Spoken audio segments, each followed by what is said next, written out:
네, 시청자 여러분 안녕하십니까? KBC 시사 토크쇼 촌철살인입니다. 일본 정부가 후쿠시마 오염수 방류를 시작했습니다. 우리 정치권의 공방도 거세지고 있습니다.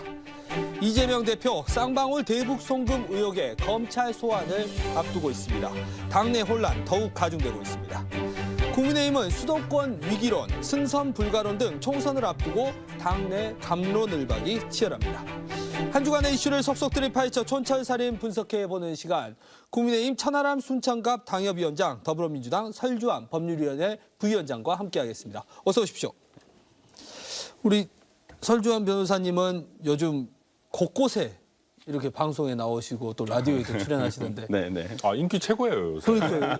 요즘 인기의 비결이 뭔가요? 촌철살인이 아닐까요?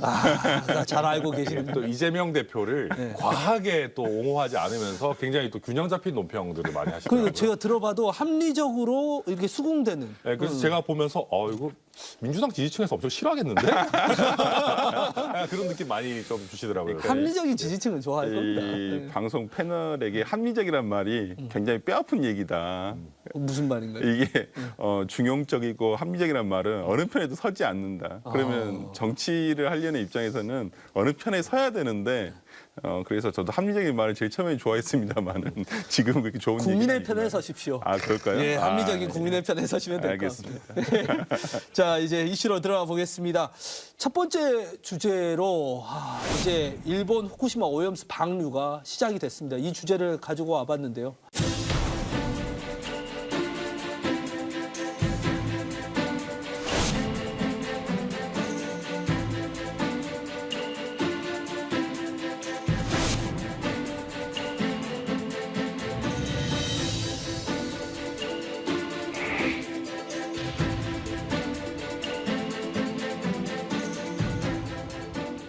우리 천 변호사님, 네. 순천에 계시니까 네. 여수도 자주 가실 테고 공도 가끔 가실 테고 네. 어민들 많잖아요. 네. 걱정들 많으시겠어요? 그러니까 이게 지금 어민분들이 일단은 막 정치적으로 시끄럽고 이런 걸 다 떠나서 이 이슈가 굉장히 주목을 받는 거에 대해서 걱정이 너무 크시죠. 그러니까 지금 수산물 소비가 벌써부터 지금 줄어들고 있다라고 하는데 사실 우리나라의 그 수산업에 있어가지고 전남이 차지하는 비율이 굉장히 높거든요. 그죠, 예. 우리 수산업 시장이 뭐 추산하기에 따라서 뭐 구조 시장이다 뭐 이런 식으로 막 얘기를 하는데 그 중에 한 30-40% 이상을 전남이 담당을 하고 있습니다. 예. 워낙 저희가 양식도 많이 하고 뭐 이렇게 하다 보니까.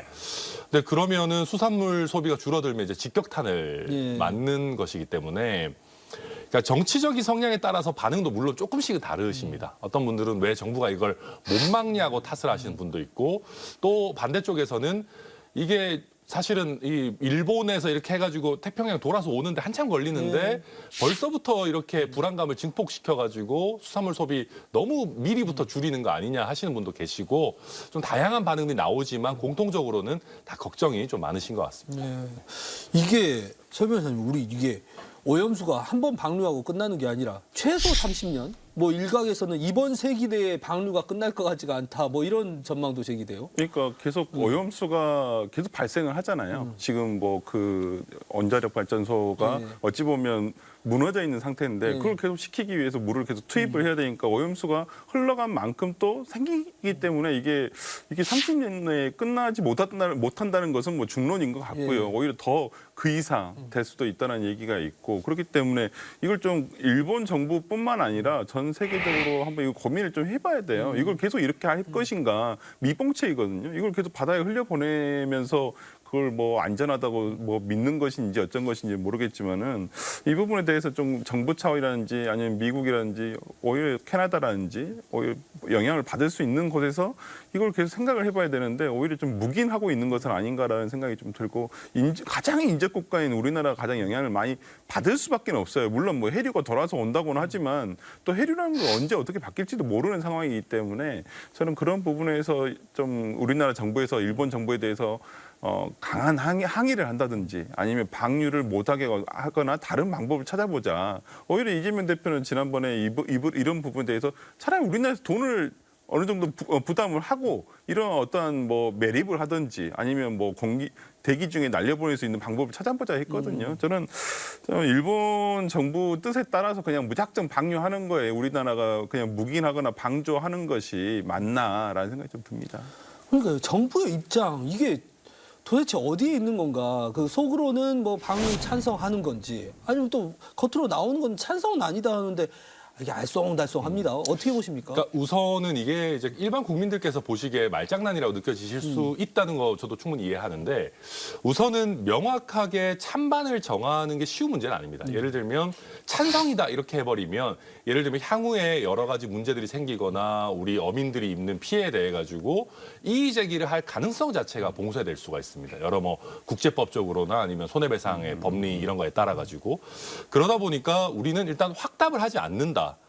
과학적으로 문제가 뭐 없다면은 일단은 뭐 거기에 대해서 우리가 수긍할 수밖에는 없지만 이거에 대해서 우리가 향후에 이의 제기를 할 여지는 없애는 건 아니다라는 쪽에서 이런 스탠스를 취하고 있고요. 지금 이제 국무조정실 같은 데서 얘기하는 것도 대한민국 정부로서는 이렇게밖에 할 수 없다. 이게 사실은 윤석열 정부에 들어와서 스탠스가 확 바뀌었다기보다는 문재인 정부 때부터도 우리는 뭐 IAEA라든지 여러 전문가들의 어떤 과학적인 견해에 따라갈 수밖에 없다는 입장을 취했었고 사실 그때 당시에는 이제 국민의힘에서 오히려 더 강하게 이거 하면 안 된다라고 반대했었던 것이고 네. 그러니까 양쪽 다 뭐 지금 정치적 입장 차에 따라서 왔다 갔다 하지만 오히려 대한민국 정부는 일관된 입장으로 가고 있다라는 게 지금 현재의 입장이거든요.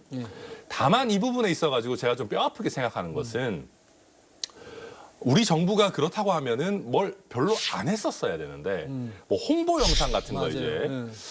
그러면서 국민들이 보시기에는 이게 사실 찬성인데 그냥 뭐 정치적인 부담이나 아니면 향후 외교적인 관계 때문에 중립처럼 보이고 있는 거 아니냐라고 하는 부분은 저희가 뼈가 아픈 부분이고 다만 정부와 여당의 논리는 이게 일본을 돕는다는 취지보다는 우리 이제 어민들 수산업 하시는 분들이 어떤 풍문 피해라고 하죠, 일본에서. 예. 소문으로 인한 피해를 입지 않도록 우리가 어느 정도 그런 면에서 하는 거다라는 뭐 입장입니다. 일본의 언론에서는 한국의 정부가 총선의 영향을 좀 최소화하기 위해서 차라리 얼른 방류를 해라 이렇게 비공식 요청이 있었다 이런 보도도 나왔어요. 그러니까요. 이러면은 뭐 이게 뭐 아니 이 오염수 방류 문제에 있어서 어민들 문제라든지 국민의 안전 문제를 먼저 챙겨야지 이게 총선 영향이나 챙기고 있어 이런 생각도 들 수 있거든요. 그러니까 국민을 얼마만큼 걱정하지 않는지 이 정부가 저는 여실히 보여준 면이라 생각해요. 뭐 본인들은 아사히 신문의 그런 보도를 부인하고 있지만은 실제 아사히 신문의 내용대로 돼버렸잖아요. 이번에 미국 갔다 오자마자 지금 바로 방류하는 거 아니겠습니까? 네. 그렇다고 한다면 아사히 신문의 어떠한 보도가 뭐 저는 진실되지 않다? 그건 아닌 것 같아요. 우리 윤 대통령도 그러셨잖아요. 일본 사람들 정직하다고. 제 말이 아니에요. 그 기시다 총리가 사실은 더 일찍 하려고 그랬는데 뭐 한국과의 관계를 고려했다 이런 식으로 이제 사실 답변을 하기도 예. 했고 이거를 사실 저희가 뭐 대통령실이든 집권 여당이든 공식적으로 이런 얘기를 했겠습니까? 그냥 아마 제 생각에는 국민의힘 일각에서 그냥 약간 뭐 반농담 삼아 내지는 어떤 사석에서 네. 이왕 할 거면은 정치적인 영향을 고려해서 빨리 했으면 좋겠다 이런 얘기 하는 분들이 있어요. 솔직히 어느 정도 있을 수 있겠죠. 근데 이게 정부나 뭐 여당의 공식 입장으로 전해졌다라고 하는 거는 저는 믿기가 어렵다고 보고요. 네. 그리고 이게 이제 뭐 참 어려운 얘기입니다만은 지금 보시면 우리나라에 비해서 객관적으로 봤을 때 국력이 더 위에 있다라고 여겨지는 중국도 굉장히 극렬하게 반대하고 있습니다. 예. 근데 그런 상황에서도 일본은 방류를 결정하는 그런 상황이거든요. 예. 냉정하게 얘기해서 물론 우리가 국민들이 이 마음의 이 감정적인 면은 좀 달랐겠지만은 우리 대한민국 정부가 강하게 반대한다고 해서 이걸 막을 수 있었을까의 현실로는 있는 것이고 네. 그런 상황에서 우리 대한민국 정부가 이 부분에 대해서 너무 어떻게 보면 과하게 나가다 보면 결국 우리 어민들의 어떤 불안으로 여겨 또 이게 전이 될 수가 있는 것이거든요. 그렇기 때문에 뭐 우리 윤석열 정부나 아니면 이전에 문재인 정부에서도 과학적인 면을 고려해가지고 뭐 차분하게 갈 수밖에 없다라는 그런 태도를 취할 수밖에 없는 게 우리 어민들을 생각한 대한민국 정부의 사실은 입장이 될 수밖에 없습니다. 저는 일본의 수산인 대표 예. 그 사람 말이 어느 정도 마음에 와닿는데 어떤 뭐라 말? 그랬냐면 안전하다라고 얘기는 하겠지만은 안심과는 다른 부분이다라는 거예요. 그러니까 뭐 과학적으로 안전하고 그럴 수도 있죠. 그렇지만은 그쪽 어민들도 마찬가지예요.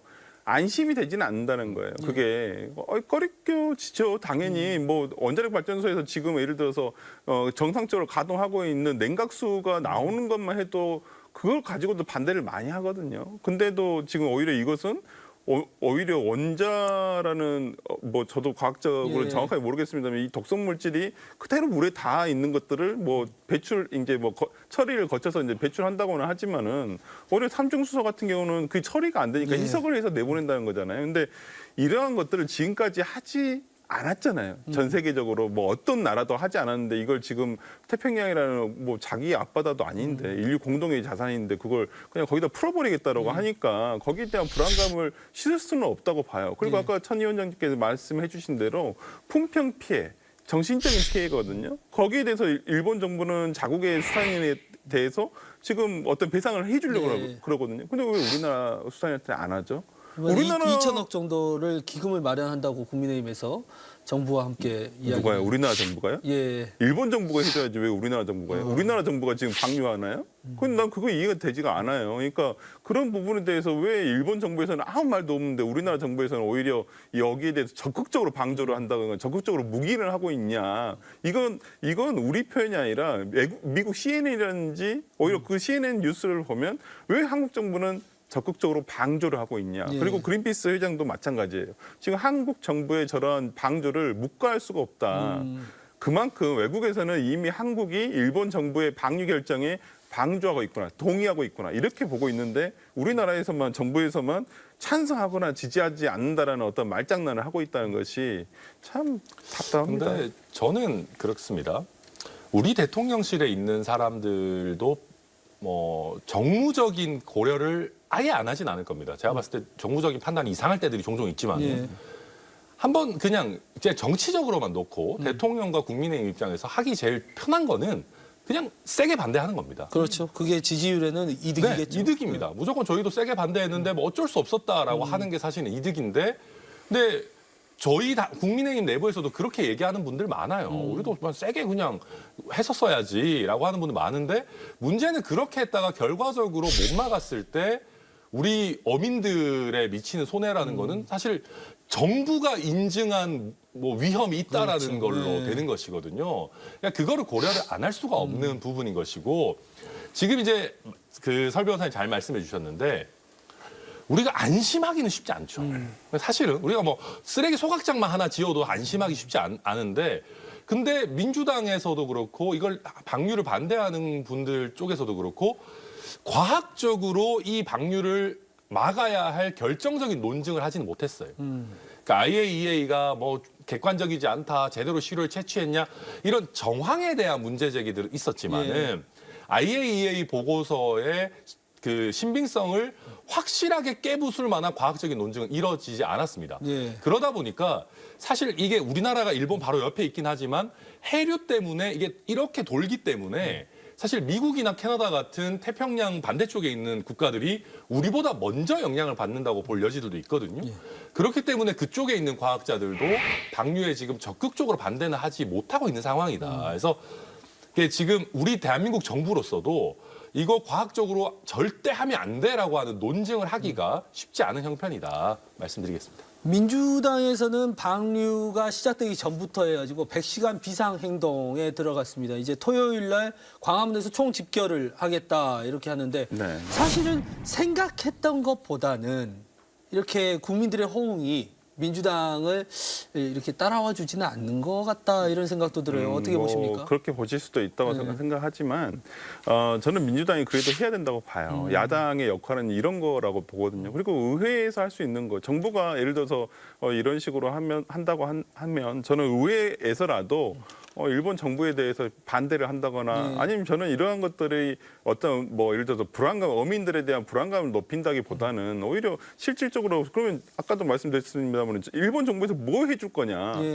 얻어내야죠. 그러니까 외교력이라는 것은 그런 부분이에요. 아니 우리한테 피해를 주는데 우리는 거기에 대해서 아무 얘기도 안 하고 그냥 가만히 그냥 당하고만 있어야 되느냐. 우리 어민들 그리고 국민들을 그렇게 해산물 소비가 전 세계적으로 많은 나라가 과연 이런 일본 정부의 이런 방류 결정에 대해서 그냥 가만히 있어야 되느냐. 저는 그런 부분에서라면 민주당이 지금 뭐 국민들이 보시기에 좀 뭐 부족하다고 생각할 수도 있지만은 저는 부족하지 하더라도 뭔가는 해야 된다. 저는 이런 생각을 하고 오히려 조금 더 강하게 해야 되는 것은 아닌가라는 생각도 듭니다. 야당은 야당 역할을 해야 된다 이런 말씀이신데 사실 이 야당 민주당이 후쿠시마 오염수 문제가 전국적인 관심이라면 야당 대표가 어떻게 되느냐도 또 국민들의 한 관심사 중에 하나입니다.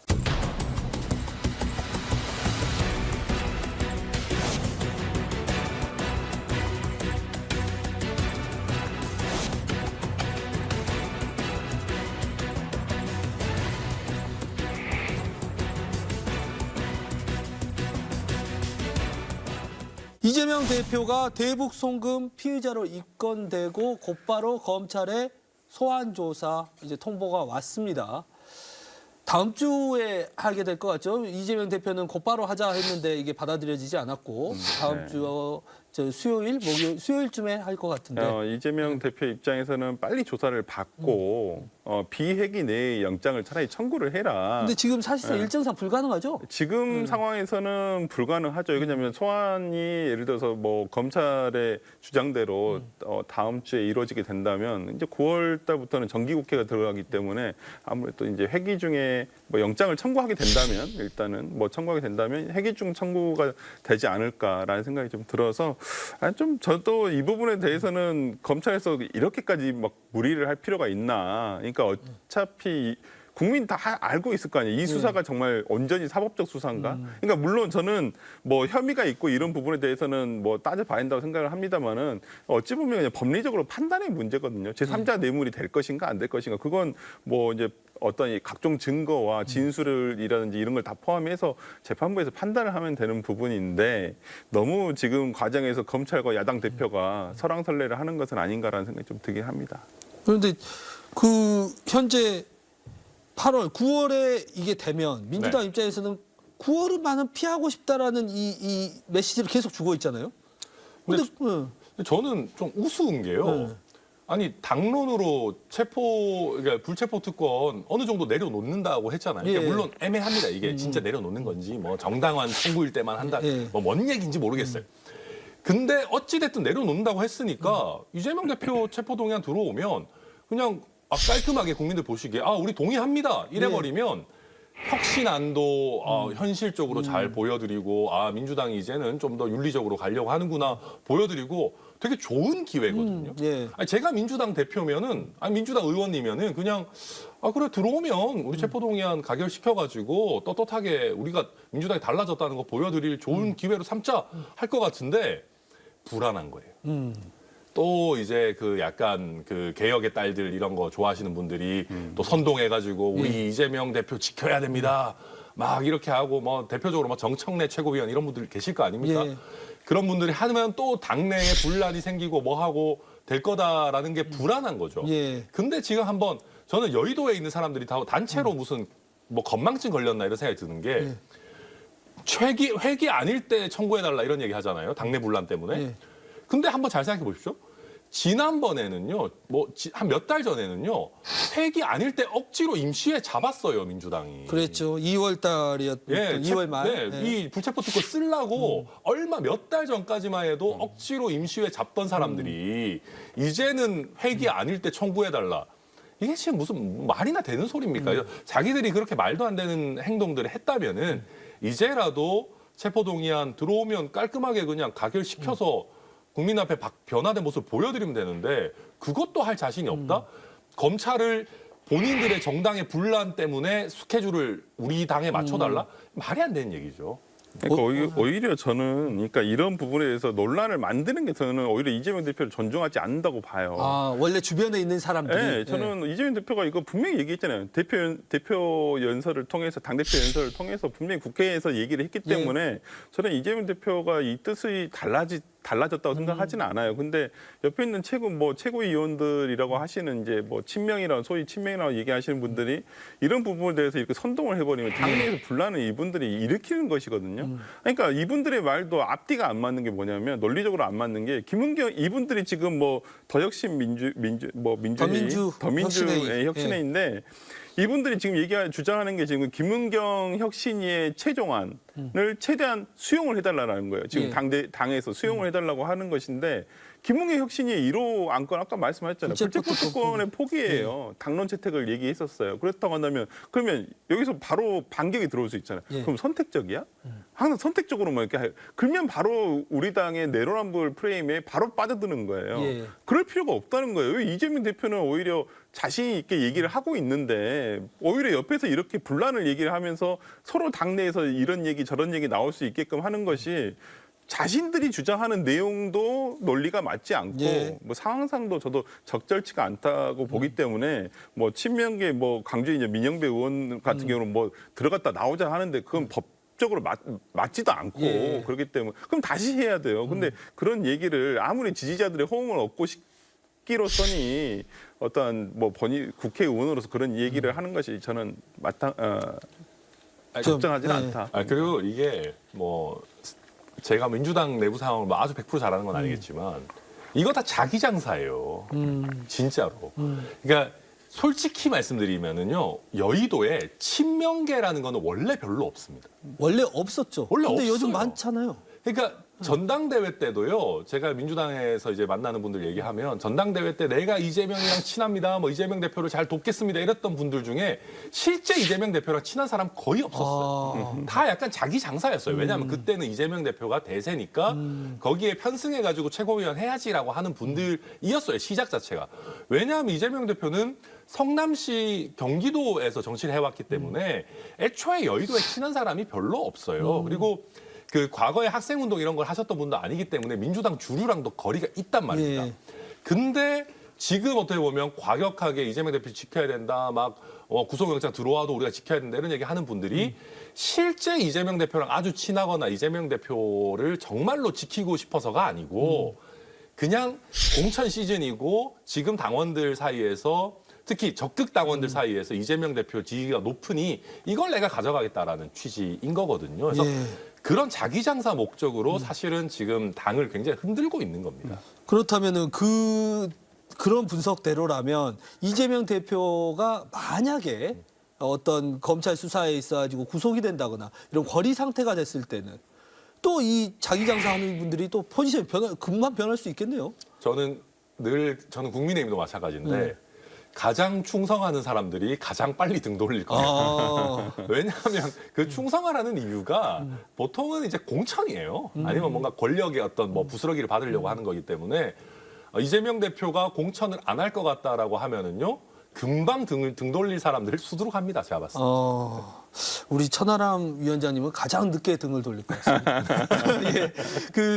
이재명 대표가 이제 사실은 여러 가지가 있지만 이 공천 문제 때문에 더 이 수사를 지켜보는 거 아니겠습니까? 네네. 이른바 옥중 공천설도 나오고 플랜 B도 나오고 그런데 당내에서 실제로 뭐 옥중 공천 이 가능성이 있다고 보신가요? 그러니까 저도 이제 뭐 당내에 계신 분들하고 만나거나 뭐 이렇게 저 방송하면서 만나시는 우리 당 인사들하고도 얘기를 해보면, 그러니까 뭐 본인들도 그냥 이런저런 생각을 하고 계세요. 근데 뭐 옥중 공천까지 해야 되나? 그러니까 저도 잘 모르겠습니다. 그러니까 저도 만약에 그런 일이 벌어지지 않았으면 제일 좋겠어요. 뭐 거리 상황이라든지 사고 상황이 나오지 않았으면 제일 좋겠지만은 만약에 그렇게 된다고 하면 저는 그때부터 고민이 시작되지 않을까, 민주당에서. 당내에서. 네, 당내에서. 물론 이재명 대표 측에서도 여러 가지 고민을 하고 있을 것이고 그 고민 중에 하나가 이제 얼마 전에 나왔던 10월 사퇴설이란 말도 있고, 그래서 저는 그러한 고민들을 하고 있는 과정이지 않을까. 그리고 뭐 예를 들어서 이재명 대표 측과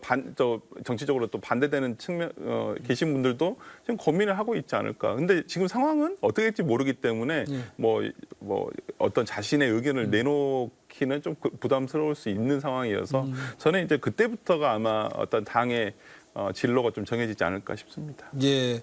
우리 차나라 위원장님이 지금 순천에 계시는데 네. 최근에 광주 전남에서 이른바 친명계 후보라고 이제 총선을 준비하시는 분들이 대거 이 특보 임명장을 받았더라고요. 이건 또 어떻게 보셨습니까?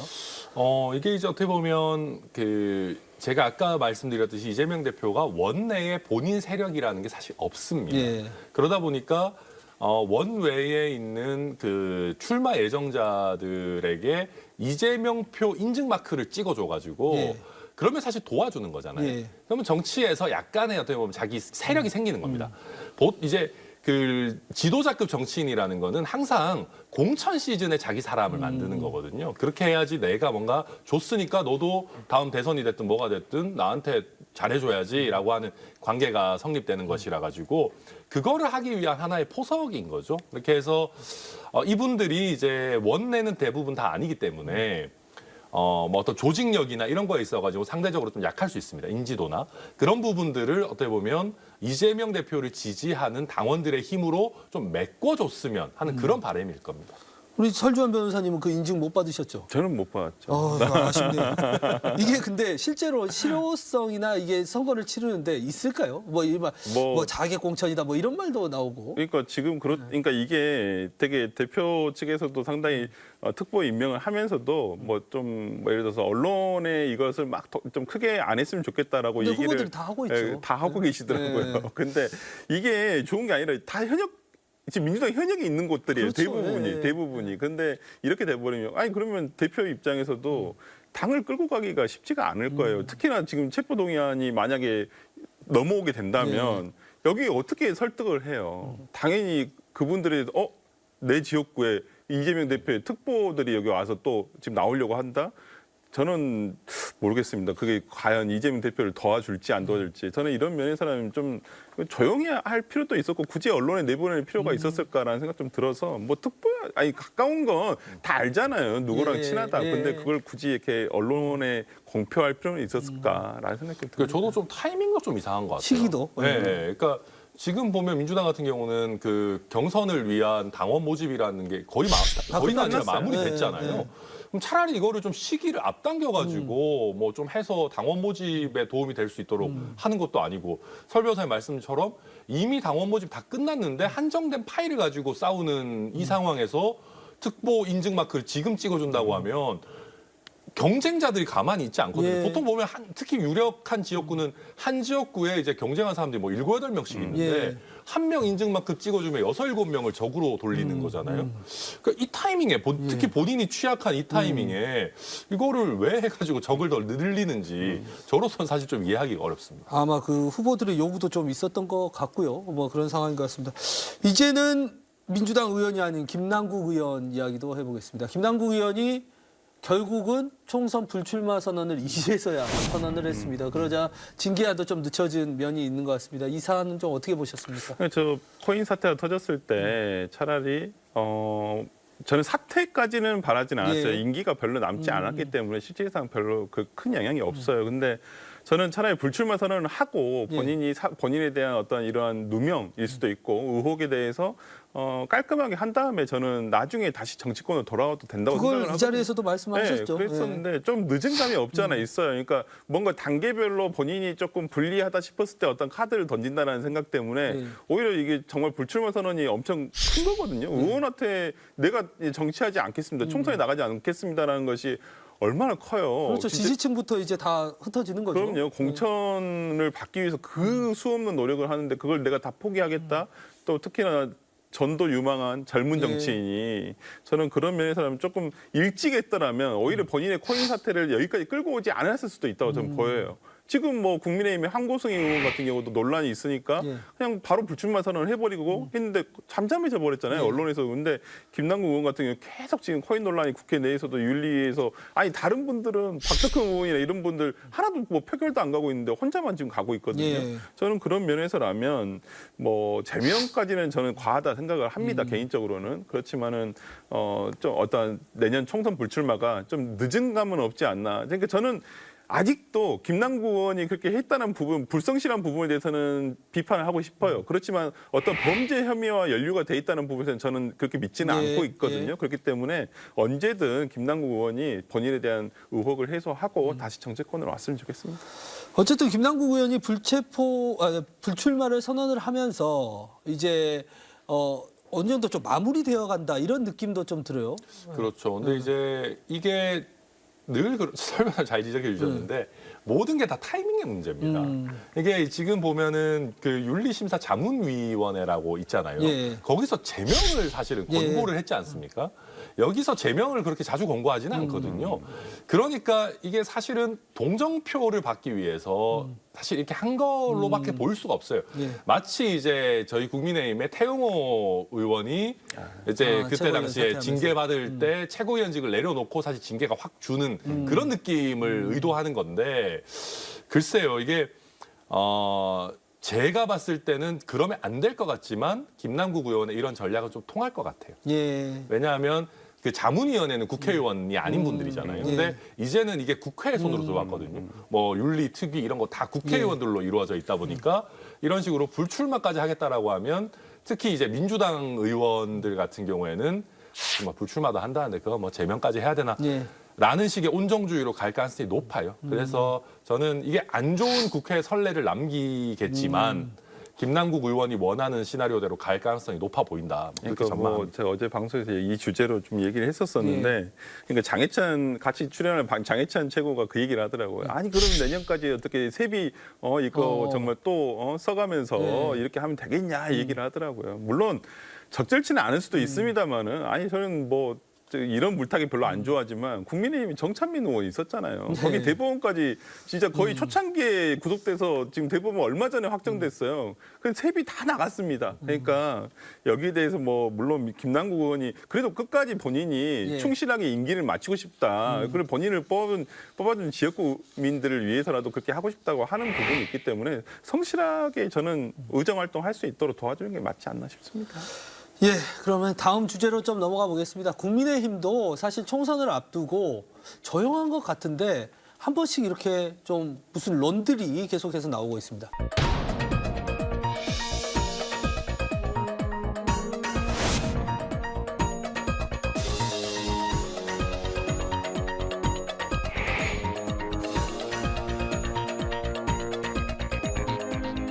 승선 불가론, 무슨 수도권 위기론 이런 론들이 나오고 있는데 이런 논평에 대해서 특히 배를 침몰하게 하는 승객은 함께 승선하지 못한다. 이게 굉장히 국민의힘 내부에서는 두려운 말이잖아요. 무시무시한 얘기죠. 예, 네. 공천 안 주겠다는 말이고 당에서 나가라는 말인 것처럼 들리는데 그렇죠. 이거 어떻게 좀 해석을 하십니까? 저는 이 배가 국민의힘이 아닌 것 같아요. 저는 이 얘기를 듣고 이철규 사무총장께서 생각하는 배는 김기현 지도부인 것 같다라는 느낌을 확 받았어요. 그러니까 지도부 보기에 듣기 싫은 얘기하는 사람들 나가라는 것 같아요. 예. 그러니까 사실은 보십시오. 지금 수도권 위기론 얘기하는 뭐 대표적으로 윤상현 의원 같은 분이 뭐 국민의힘 망하자고 하는 얘기가 아니잖아요. 그렇죠. 그러니까 지금 수도권 민심이 쉽지 않으니까 탄핵 때 당시 뭐 그때만큼이나 안 좋으니까 우리가 더 정신 차려서 더 잘하고 좋은 인물들 더 이렇게 모셔가지고 열심히 해야 된다. 메시지도 잘 내고 해야 된다. 그러니까 더 잘해보자는 거잖아요. 그리고 윤상현 의원 실제로 대통령이랑도 굉장히 친한 걸로 알려져 있고 당내 주류예요. 근데 여기다 대가지고 지금 이런 얘기를 한다는 거는 이거는 국민의힘이라고 하는 정당을 생각한다기보다 위기론이 나오면 지금 현재 지도부가 위태해지니까 이거를 막아야겠다는 생각이 더 강한 것 같거든요. 사실 정당을 놓고 보면 우리 위기니까 더 열심히 잘해야 됩니다라고 하는 사람들이 배에 구멍 내는 게 아니에요. 그래서 저는 좀 그러니까 이 약간 이제 사람들이 자기 착각에 빠지는 것 같아요. 이게 당대표나 지도부라는 거는 임기가 있는 것이고 돌고 도는 것인데 그게 마치 당의 본체인 것처럼 지도부에 반대하면 당에 반대하고 무슨 나가야 될 사람인 것처럼 하는데 그렇지 않거든요. 주류와 비주류는 돌고 도는 것이고 그래서 그런 면에서 저는 지금 사무총장의 언급 자체가 당을 위하는 마음이라기보다는 본인들의 주도권을 지키고자 하는 생각이 더 강한 게 아닌가 그렇게 읽혀요. 민주당하고 비슷하네요. 네? 이재명 대표를 공격하면 마치 민주당을 공격하는 것처럼 이렇게 그런 얘기도 많이 들어보시지 않으셨습니까? 아니, 그러니까 당에 대한 쓴소리가 당을 위해서 하는 얘기지 어떤 뭐 당대표 잘 되라고 하는 거지 뭐 못 되라고 하지는 않는 거잖아요. 저는 그런 면에서라면 이철규 사무총장의 저런 얘기들이 오히려 분열을 일으키는 거예요. 오히려 통합을 하는 게 아니라 배에 태울 생각을 해야지 너 내려 이런 얘기밖에는 할 수 없다는 게 참 협소하시다 정치적으로. 그런데 보면 지금 뭐 수도권 위기론 민주당도 똑같이 얘기를 해요. 예. 지금 어느 당이 쏠리지 않고 있는 상황에서 아니 원래 그 가장 전형적이고 고전적인 그 선거 전략이 읍소 아닙니까? 예. 아 이번 한 번만 도와주십시오. 이번 한 번 꼭 필요합니다. 이렇게 해야 되는 상황에서 오히려 윤상현 의원이 얘기하신 부분은 저는 적절했다고 봐요. 지금 본인이 느끼기에 그리고 윤상현 의원이 워낙 정무적으로 감이 좋으시거든요. 예. 그러니까 무소속으로 2번이나 나가셔서 생환돼서 오신 거예요. 그러니까 이분은 오히려 자기는 무소속 나가도 상관없다고 생각하실 수도 있어요. 예. 지역구에서는. 예. 근데 그럼에도 불구하고 국민의힘의 지금 수도권 선거가 쉽지가 않다라는 부분에 대해서 지적을 하고 그런 부분에 대해서 정확하게 얘기를 하면 저는 당에서 수용을 하고 야 그러면 우리가 진짜 한번 인적 쇄신도 해보고 했는데 오히려 김기현 대표는 지금 뭐 뉴스도 잘 안 나와요. 원래 그런 포지션이었지만은 그러니까 본인들만 태평성대예요. 보면 아 대통령에게 지금 나라가 너무 잘 돌아가고 있고 정말 나라를 위해서 너무 지금 조용하다. 아니, 본인들만 보면 본인들만 태평성되고 나라 국민들은 정말 아수라장이거든요. 저는 예. 그렇기 때문에 오히려 지금 국민의힘 지도부에서는 이런 어떤 민심이라든지 이런 부분을 잘 수용을 하고 대통령실에도 그런 부분 잘 전달을 해가지고 내년 선거를 어찌됐든 간에 본인들의 뜻에 따라 과반 이상을 차지해야 되지 않겠습니까? 근데 제가 볼 때 지금의 전략은 그러지는 않은 것 같다. 그리고 이게 저 보면은 이제 유승민 의원 같은 경우는 뭐 이런 식의 이제 얘기를 하는 거 보면서 공천 협박이 시작됐다 뭐 이런 예. 얘기 하는데 공천 협박이 별로 먹히지도 않는 사람들이에요. 윤상현 의원 같으신 분은? 그러니까 지금 보면은 당에 대해서 쓴소리 하는 분들이 뭐 윤상현 의원 아까 말씀하셨듯이 인천이 그렇게 녹록하지 않고 예. 거기는 무소속으로 나가도 당선돼서 오는 사람이에요. 예. 그러니까 이런 얘기 하는 거예요. 이준석 전 대표 사실은 노원도 그렇게 녹록한 곳이 예. 아니죠. 뭐 제 입으로 말해서 그렇지만 저도 제가 있는 순천, 순천 지역구도 예. 뭐 사실 이걸 뭐 당에서 공천을 가지고 협박하는 게 적절한 예. 뭐 지역구는 아니라고 예. 저는 여겨지는데 그러면 왜 그럼 이런 사람들이 이런 얘기를 하냐면요.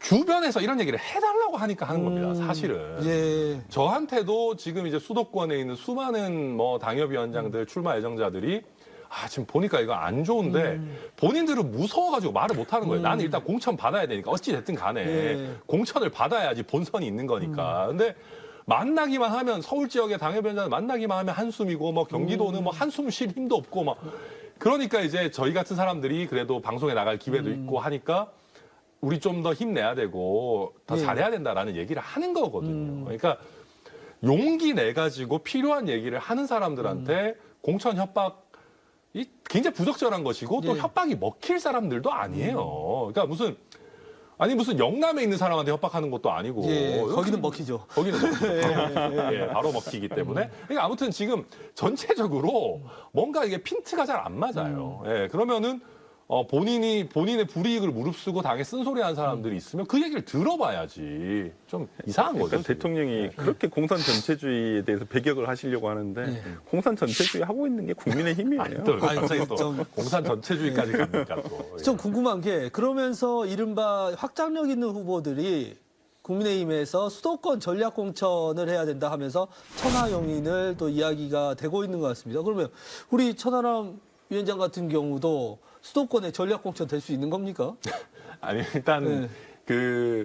뭐 그럴 것 같아 보이지 않고요. 그러니까 지금 이제 윤상현 의원은 하도 답답하니까 이제 그런 얘기 하시는 거고 할 거면은 이 뭐라고 해야 될까? 이 국민의힘은요. 어찌 됐든 큰 정당이잖아요. 예. 약간 뭐 항공모함은 너무 저희를 거창하게 생각한 걸지 모르겠지만 어쨌든 큰 컨테이너 배 정도 같은 대한민국에서 느낌이죠. 큰 정당이죠. 그렇죠. 예. 민주당도 마찬가지. 예. 저희가 조그마한 보트면은 금방 방향이 바뀔 수 있습니다. 근데 큰 배기 때문에 큰 배는 방향을 돌리려고 하면 오래 걸리거든요. 이게 이제 어떤 의미에서 대국민 사기극처럼 보여질 수가 예. 있어요.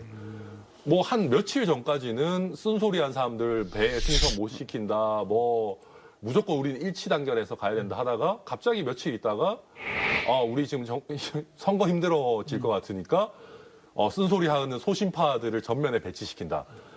국민들이 바보도 아니고 이건 뭐 하는 겁니까? 예. 해서 제가 이제 답답하니까 그런 얘기 하는 건 이해는 하는데 그럴 거면 당 운영의 방향성 자체를 좀 굉장히 스펙트럼 넓게 포용적으로 쓴소리하는 홍준표 시장도 그렇게까지 막 뭐라고 하지 말고 뭐 유승민, 이준석, 뭐 나경원, 안철수, 오세훈 뭐 이런 뭐 천하용인 다 좀 전체적으로 스펙트럼에 포함시키는 거를 진즉부터 하면서 총선 때 이 사람들 전면에 딱 이렇게 해야지. 이거는 아까 우리 얘기했던 뭐 민주당이 몇 달 전에는 뭐 막 임시회 잡아가지고 방탄하다가 이제 와가지고 우리 회기 아닐 때 구속영장 청구해 이런 거랑 비슷한 거거든요. 예. 그래서 이런 이상한 쇼 해가지고 먹힐 단계는 우리 정치가 지나갔다. 예. 그래서 미리미리 좀 준비를 해야 된다 그런 말씀입니다. 국민의힘은 그래도 수도권 위기론이다 뭐 여러 가지 위기론들이 나오는데 민주당 내부에서는 오히려 더 안 나오는 것 같아요. 지금 그걸 신경 쓸 여력이 없는 건가요? 그러기도 하고 지금 뭐 대여 투쟁도 해야 되고 네. 정부에 대한 어떤 오염수에 대해서도 지금 항의를 하고 있는 과정이고 또 당 내적으로는 또 이재명 대표에 대한 수사가 지금 계속 지금 연속되고 있기 때문에 지금 뭐 수도권 위기로 근데 당에서도 아마 지금 세우고 있는 것으로 알고 있고 당의 지금 수도권에 대한 뭐 출마 예정자들이 굉장히 넘친다라고 보기는 어렵지만은 하여튼 굉장히 과열돼 있는 상황이에요. 예. 왜 그러냐면 이제 정부 여당이 못하니까. 예. 정부 여당이 못하니까 우리가 조금만 잘하면 내년에도 수도권에서 우리가 지금 수도권이 128석인가 되나요? 하여튼 뭐 그 정도가 되는데 해볼만 하다. 물론 지난번처럼의 어떤 압승을 이루기는 쉽지는 않을 수도 있겠지만은 그래도 지금의 어떤 분위기가 보면 정부 여당이 워낙 지지율이 예. 낮고 예. 그렇기 때문에 수도권에서는 한번 해볼 만하다는 인식들이 많아서 굉장히 지금 뭐 한 어떤 지역구는 막 7, 8명씩 지금 뭐 예, 준비하기도 예, 하고 예. 그래서 일단 뭐 어렵지만은 그래도 지금 뭐 준비를 많이 하고 있는 것으로 알고 있습니다. 그리고 민주당이요 예. 이거 하기가 훨씬 좋아요. 그러니까 혁신하기가 훨씬 편해요. 예. 왜냐하면은 야당일 때는요 야당 대표만 갈아치우면 됩니다. 그렇지 않아요? 야당 예. 대표가 뭐 물론 대단하지만은 야당 대표는 언제든지 바꿀 수 있어요. 당에서 전략적으로. 그렇게 하고 비대위원장 세우고 딱 할 수가 있는데 정부 여당의 준비라고 하는 것은 그보다 훨씬 고차원적인 것이 대통령을 갑자기 바꿀 수는 없잖아요. 예. 그리고 대통령이 이렇게 많이 남아있는 상황에서 정당과 대통령의 관계를 완전히 단절시켜버릴 수도 없는 것이기 때문에 그러면은 여당이 훨씬 더 체계적으로 우리가 예. 어떤 식의 임무를 가지고 좀 진용을 짜서 국민들께 대통령을 지지하지 않는 국민이라고 해도 국민의힘에 미래가 있구나라고 보여드릴까의 청사진을 잘 짜야 되는 건데 보니까 뭐 저희나 민주당이나 뭐 약간 지금 그냥 다 넉넉히 보고 있는 것 같아요. 일단은 내 공천 바꿔보자 이렇게 보고 있는 것 같아요. 네. 그 문제는 이제 조금씩 민주당도 변화하는 것 같고요. 국민의힘도 내부에서 위기론이 나오면서 변화와 혁신을 좀 기대해 볼 만한 것 같습니다. 자, 마지막 주제로 넘어가 보겠습니다. 마지막 주제는 갑자기 이제 광주에 정일성 역사공원이 이 전국적인 화제로 떠올랐습니다. 정일성 역사공원, 정일성이라는 분을 모르시는 광주 분들도 굉장히 많을 거예요. 근데 이 정일성이라는 분이 독립운동을 하셨고, 그리고 광주에서 태어나셨고, 이후에 뭐 북한에 있는 인민해방군가를 만든다든지 중국에서 이제 주로 활동하시면서 귀화도 하시고 하시면서 물론 공산주의에서도 역할을 하셨어요. 그런데 갑자기 이게 저희가 한 10년 전부터 이런 이야기들을 계속 네. 이 사업들을 해왔거든요. 정일성 사업들을. 네. 그런데 이제 와서 보훈부 장관이 갑자기 광주를 공격하는 것이 이 공산주의자 배격과 이렇게 좀 겹치면서 지역에서는 좀 우려가 많거든요. 그러니까 저는 뭐 박민식 장관이 국가보훈부 장관이니까 뭐 충분히 지적은 할 수 있다고 봐요. 네. 어떤 부분에 대해서. 근데 저는 너무 장관이 지적하는 부분은 너무 한쪽에 쏠려 있거나 아니면 너무 일부분만 지적한다. 그러니까 정일성 선생의 어떤 광주 출신의 어찌 보면 중국 국적을 가지신 분이죠. 그리고 이미 돌아가셨고. 근데 이분이 무슨 뭐 인민해방가 군가를 뭐 잡고 가신 1939년도더라고요. 해방도 되기 전에 만들었던 것이에요. 그리고 당시에 우리나라 항일운동가, 저는 항일운동가라는 점에 더 방점을 예. 두고 싶어요. 이분이 중국에 어떻게 보면 상해 임시정부에서 같이 속해 있으면서 저는 항일 운동을 했다고 보고 그때 당시에 우리가 뭐 예를 들어서 일본과의 싸운 사람들이 우파만 있었던 것도 아니고 좌파도 굉장히 많았고 무정부주의자도 굉장히 많았어요. 그러니까 이 정율성이라는 이름도 음악으로 흥하라라는 뜻이라고 하더라고요. 예, 그 김원봉 선생이 이걸 지어줬다고 해요. 그러니까 저는 이런 그럼 김원봉 선생에 대해서도 뭐 공산주의자인가요? 저는 그런 부분에 대해서 오해의 소지가 있다고 한다면 역사를 그대로 실어줄 필요가 있다. 그건 국민들이 판단할 거 아니겠습니까? 저는 그런 부분에서 박민식 국가부부 장관의 지적이 뭐 일견 지적할 수는 있다라고 보지만은 어느 역사적 인물에 대해서 너무 한쪽만 보고 얘기하는 것은 아닌가. 저는 이런 생각이 들고 아니 윤석열 대통령 부부도 얼마 전에 베트남 가셨을 때 호치민 주석에 대해서 추모하고 오셨잖아요. 예. 공산주의자에 대해서. 예. 저는 이런 부분 하는 건 맞지 않다고 보고요. 그다음에 경남 통영에 가면 윤희상 음악제를 해요, 지금도. 예. 그러면 윤희상 과거에 공산주의자라고 그렇게 예, 예. 매도 있었어요. 우리나라 들어오지도 못했고요. 저는 그런 의미에서라면 이렇게 어느 한 면만 볼 것은 아니다. 저는 전체적으로 하고 이 사업이 이미 거의 완공 다 돼가는 상황이고 그 내용만 조금 수정해서 그 정확하게 있었던 사실만 전부 다 기재를 했으면 좋겠습니다. 그러니까 아니 저도 이게 이제 사실은 꽤 오래 이제 진행이 되어 오던 일이기 예. 때문에 뭐 약간 뭐 이제 지역의 입장에서는 아유 우리 오랫동안 해오고 있었는데 이렇게 느끼실 수도 있을 것 같은데요. 저는 일단 근본적으로 어떤 국가나 지자체가 특정 인물에 대해 가지고 세금을 들여가지고 뭐 무슨 뭐 생가 복원하고 뭐 길을 만들고 이런 거를 좀 줄였으면 좋겠다는 생각이 듭니다. 네. 이건 어떻게 보면 그 인물에 대한 평가는 역사와 어떻게 보면 우리 국민들의 몫이지 이거를 세금을 들여가지고 국가나 지자체가 앞장서서 할 일인가. 이제 지금도 보면 중국 관광객들에 있어가지고 이제 중국 팔로 군가인가요? 그 중국 군가를 작곡한 분이기 때문에 뭐 소구력이 있다라고 하는데 솔직히 얘기해서요. 진짜 소구력이 있을 거였으면은요, 이런 거 뭐 거리 만들고 이런 거 안 해도 알아서 왔었어야 됩니다. 보통 알아서 와서 유명해지니까 뭐 좀 이렇게 단장하고 이런 게 이제 자연스러운 과정인 거지. 예. 지자체가 앞장서서 띄운다? 저는 솔직히 좀 이게 과연 이렇게 해서 잘 된 경우가 과연 많이 있나라는 예. 생각이 들고요. 또 한 가지는 지금 인민군가도 인민군가죠, 사실은. 사실은 우리 6.25의 아픔이 있는 대한민국에서 납득하기 쉽지 않은 부분인데 이거에 대해 가지고 또 중국 군가의 문제도 있고 예. 여기에 대해서 이제 중국 관광객 유치 목적이 있다 이런 얘기 하는데 한번 반대로 예를 들면 일본 관광객이 많이 오는 시기다.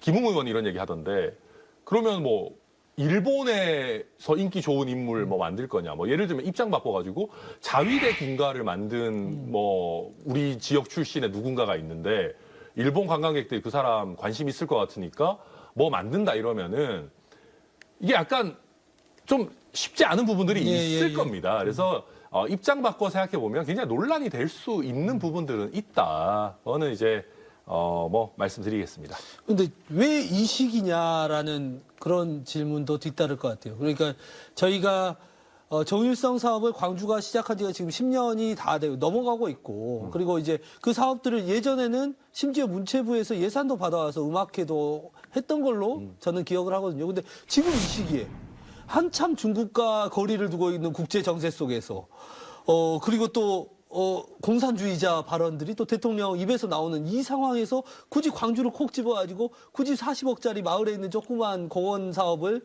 이 장관이 언급을 하는 거에 대한 우려가 지역에서는 있거든요. 그러니까 아마도 이제 그 박민식 장관도 이제 정치인 출신이지 않습니까? 네. 그러니까 이제 이슈가 될 만한 거를 하나 이제 또 잡은 것 같고요. 그렇게 하면서 특히 또 이제 약간 보수 진영을 지지하시는 분들이 봤을 때는 논란이 될 만한 부분들이 분명히 있는 건 사실이에요. 네. 그러다 보니까 이런 부분들 가지고 좀 문제가 있지 않냐 이슈 제기를 하면서 또 본인의 존재감도 한번 이번 기회에 좀 보여주려고 하는 그런 취지가 아닌가 뭐 그렇게 여겨집니다. 뭐 우리 설주원 변호사님도 지역 정치인은 아니지만 그래도 광주 출신이시잖아요. 네, 이거 네, 보시면서 네. 좀 어떤 생각 드셨습니까? 그러니까 좀 씁쓸했어요. 그러니까 굳이 이런 것까지 국가보훈부 중앙부처에 있는 장관이 지적을 할 필요가 있나라는 생각도 들고, 이건 국민이 판단하면 되는 부분이에요. 역사적으로 굉장히 당시에 어떤 혼재돼 있는 상황이었지 않습니까? 이분이 뭐 자기가 뭐 공산 중국인이 되고 싶어 된 것도 아니고 뭐 북한에서 쫓겨나서 되신 부분도 있고 그렇기 때문에 저는 오히려 이분은 그냥 항일 운동을 했던 분이다라고 저는 생각을 하고 싶고, 그 뒤에 판단에 대해서는 우리가 읽어서 뭐 그렇게 존경할 만한 인물인지 아닌지, 정말 중국인들한테 그렇게 정신적인 어떤 영향을 미친 만한 사람이었는지 아닌지는 국민들이 판단할 문제지, 그걸 억지로 배격을 해라 이렇게 할 필요는 없잖아요. 근데 이제 저도 비슷한 논리지만 국민들이 판단할 몫인데 이걸 이제 지자체에서 세금을 가지고 막 이렇게 할 만한 일이냐, 이런 거에 대해서 문제 제기는 할 수 있다는 그런 취지입니다. 문제제기 사실은 이게 잼버리하고도 조금 이게 같이 오버랩이 되더라고요. 그러니까 잼버리는 이제 지역 사업의 부실, 특히 호남 지역 사업의 부실을 여실히 드러냈던 것이고, 또 여기에다 더해서 이 이념 논쟁까지 더해지면서 앞으로 호남에서 무슨 사업을 할 수 있을까, 이런 생각도 사실 지역에서 활동하는 기자로서 들었어요. 근데 이거는 저는 잼버리를 호남 지역 사업의 부실이라고 바로 연결을 시키지는 말아야 된다라고 생각합니다. 당연히 그런데. 왜냐하면 네. 이제 네. 지금 당장 뭐 가장 실내로 순천만 국제정원 박람회 같은 경우도 굉장히 성공적이고. 굉장히 성공적으로 하고 있고, 사실 뭐 여수 엑스포 과거에도 그랬고, 뭐 광주 하계 유대회라든지 이런 부분들이 굉장히 잘 된 것들이 많거든요. 그래서 이걸 가지고 바로 등치시킬 수는 없는 것이고, 그리고 지금 이 정률성 역사공원 사업이라는 게 글쎄요, 저는 광주 시민들께서 어느 정도 관심이 있는 것인지는 잘은 모르겠습니다만은 이게 광주 발전에 있어가지고 본질적인 부분은 사실 아니거든요. 예. 그렇기 때문에 이게 어떻게 보면 이슈가 되는 것이지, 뭐 잼버리가 실패했다 해가지고 광주, 전남, 전북의 핵심 뭐 어떤 역량 사업에 대해 가지고 뭐 안 하겠다, 말이 안 되는 거죠. 예. 그러니까 저는 새만금 사업을 통해서 SOC가 당연히 들어갈 수밖에 없는 거예요. 그러니까 전북도 그걸 노리고 했던 것이고, 거기에 대해서 이제 지금 감사원에서 이제 감사를 시작하는데, 그런 부분까지 뭐 예를 들어서 부도덕하다 아니면 무능하다 이렇게 매도할 필요는 없다라고 저는 판단합니다. 예, 아무래도 우리 이 호남이 그동안 좀 소외받고 이런 부분들이 있기 때문에 이런 사안들이 하나씩 터질 때마다 우려의 목소리들이 더 많이 나오는 것 같습니다. 오늘 이야기는 여기까지 듣도록 하겠습니다. 한마디 말로 사람을 감동시키고 세상을 변화시키는 KBC 시사 토크쇼 촌철살인, 이번 주 여기서 마치겠습니다. 시청해주신 여러분 고맙습니다. 두 분 감사합니다.